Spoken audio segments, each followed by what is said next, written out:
20년 전에 신문 기사가 났는데 세상에서 가장 비싼 보신탕이라는 신문 기사가 났습니다. 그 내용을 보니까 그 렌트카 회사의 그 주차장이 있었는데 그 주차장에 진돗개 한 마리가 매여져 있는 겁니다. 근데 거기 이제 렌트카 회사 임원 되시는 분이 이제 그 교배시키려고 묶어놨는데 주차 관리하시는 분들이 그 개를 보고 잡아먹어 버린 겁니다.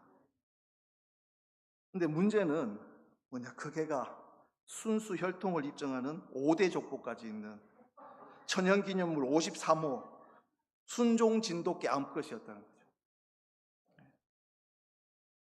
그래가지고 그 임원이 자기 개가 한 1,000만 원 되는 정도 알았답니다. 근데 개가 없어지고 보니까 그게 호가가 8천만 원 정도 되는 거예요. 한 번 교배시키는데 그 당시 돈으로 200만 원 정도.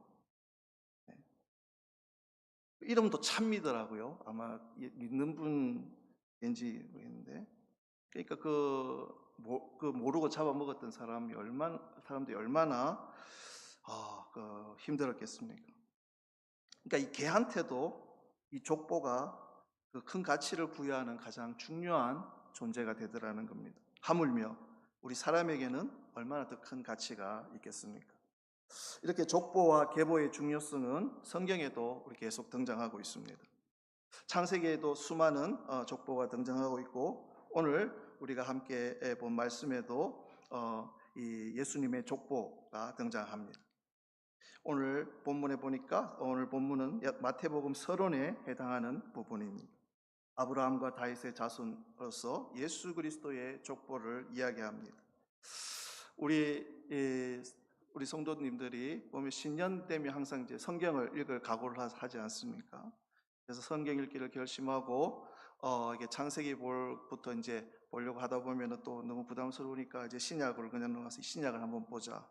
신약을 보면 이제 이게 낳고 이게 쓸데없이 나온 건 아닌데, 이게 낳고 하는 걸 이렇게 보다 보면 이게 이제 졸리게 되고, 그러면 이제 성경책 덮고 이제 많은, 그래서 항상 아마 이 마태복음은 우리 성도님들이 아주 많이 읽으신 성경일 줄 압니다.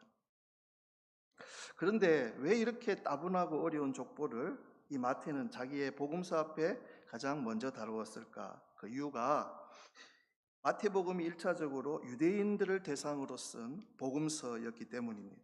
그래서 아브라함과 다윗의 자손 예수 그리스도의 계보라고 시작이 됩니다. 그래서 이 서두에서 예수님께서는 아브라함의 후손이고 다윗의 자손이라는 것을 분명히 증거하고 있습니다. 근데 이 중요하게 살펴볼 것은 이 마태의 그 중요한 족보의 의도에 따라서 이제 족보에 등장하는 사람들이 등장하는데, 근데 실제로 존재했던 왕들의 이름들이 빠져 있다라는 거죠. 근데 더 놀라운 거는 그 중에서도 왕의 이름은 빠져 있는데 5명의 여인들이 등장을 합니다. 여기에 오늘 중요한 메시지가 있습니다. 이 5 여인들을 보면 다말, 라합, 그리고 룻, 우리아의 아내, 그리고 예수님의 어머니 마리아입니다. 근데 보통 우리가 보면 일반적으로 이 계보는 남자들을 열거해 놓는 목록인데 마태복음은 이들의 이름을 등장시키고 있습니다. 그리고 또 더 놀라운 거는 이 등장하는 5명의 여인들이 그렇게 자랑스럽게 내세울 만한 인물들이 아니라는 거죠. 기부인들이 아니었습니다. 다말 같은 경우에는 시아버지와 어떤 그런 말하기 어려운 일들을 했고, 라합은 기생이었고, 또 룻과 바세바는 이방 출신의 여인들이었습니다. 그리고 마리아는 지금 우리가 예수님의 어머니로서 귀하게 여기고 있지만 그 당시의 관습에 따르면 돌에 맞아 죽을 만큼 처녀가 아이를 배었던 부정한 여인이었습니다. 그런데 마태는 예수님의 그 족보에 사라나 리브가 같은 믿음의 여인들을 소개하지 않고 이런 여인들을 소개하는 의도가 뭘까? 비록 이방 여인이라 할지라도 부도덕한 여인이라 할지라도 예수님의 그 구속사에는 혈통적인 유대인들에게만 한정되어 있는 것이 아니라 이러한 모든 사람들에게 확대되어 있다는 사실을 알려주는 것이고, 그리고 죄인들처럼 형편없는 사람들일지라도 구속의 대상이 된다는 사실을 증명해 주고 있습니다. 우리 귀한 성도님, 오늘 우리는 이렇게 하나님께서 택하셨습니다. 에베소서 1장 4절부터 6절은 증가하고 있습니다. 곧 창세전에 그리스도 안에서 우리를 택하사 우리로 사랑 안에서 그 앞에 거룩하고 흠이 없게 하시려고 그 기쁘신 뜻대로 우리를 예정하사 예수 그리스도로 말미암아 자기의 아들들이 되게 하셨으니 이는 그가 사랑하시는 자 안에서 우리에게 거저 주시는 바 그의 은혜의 영광을 찬송하게 하려는 것이라. 요한복음 15장 16절도 이렇게 증가합니다. 너희가 나를 택한 것이 아니요 내가 너희를 택하여 세웠느니라고 말씀합니다.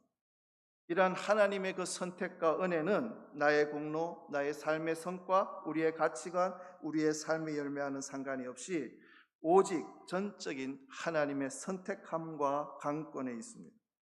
비록 비천하고 이방인 여인일지라도 또 부정하고 죄가 많다 할지라도 하나님께서 하시겠다고 결정하시면 하시는 것입니다.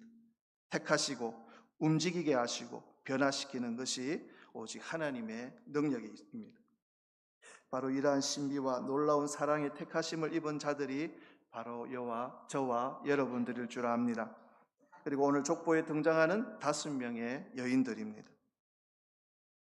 이 5 여인들이 처음 이 땅에 오신 예수님의 족보에 들어갔다면 이제 오늘의 우리는 다시 오실 예수님의 족보에 들어가야 합니다. 우리가 그분의 족보에, 그분의 생명책에 기록되어 있음을 믿으시기를 바랍니다. 우리는 택하신 백성이요, 왕같은 제사장이요, 거룩한 나라요, 또 우리는 하나님의 아들이며 딸이요, 하나님의 오직 사랑함을 입은 자들임을 믿으시기를 바랍니다. 그래서 우리의 자부심은 무슨 김영김과 충이홍파 39대손 뭐 이런 가문이 아니라 하나님의 족보에 들어간 하나님의 사람들이라는 것이 우리의 자부심이며 은혜이며 능력이 되기를 축원합니다.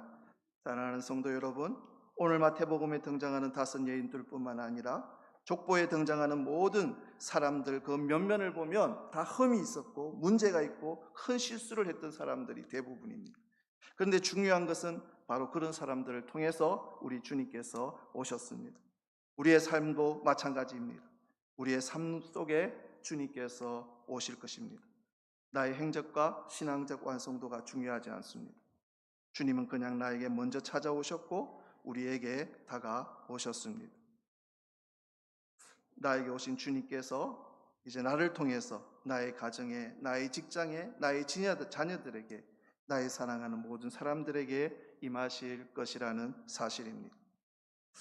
여러분이 교회에서 오래 있다 보니까 보이는 게 있습니다. 우리가 그냥 신앙생활 하는 것 같지만 이 명성교회에 특별히 여러분들을 부르신 것인 줄 압니다. 그리고 여러분들에게는 하나님께서 듬뿍 담아주신 재능과 은사들이 있습니다.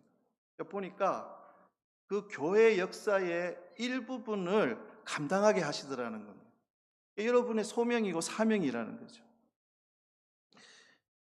제가 아는 어떤 권사님 계시는데 그 권사님은 뭐 요리 학원을 다녔던 분이 아니라 그냥 이제 요리를 하시는 분인데 그 교회의 주방을 담당을 하셨습니다. 오랫동안 담당하셨는데 말씀드리고 싶은 것은 저는 그분의 음식을 먹을 때 행복함을 느낍니다. 그리고 그분이 이제 여름 성경학교 같은 경우에는 도맡아서 이렇게 음식을 준비하시는데 그 아이들이 그 음식을 먹고 행복해합니다. 제 딸아이가 그분의 음식을 늘 기억하고 있습니다. 그러니까 그분은 무슨 특별한 뭐 요리사 자격증을 지닌 분도 아닌데 이렇게 그 교회 주방에서 그리고 누가 특별히 인정해주도 않고 오랫동안 그렇게 교회에서 헌신하셨는데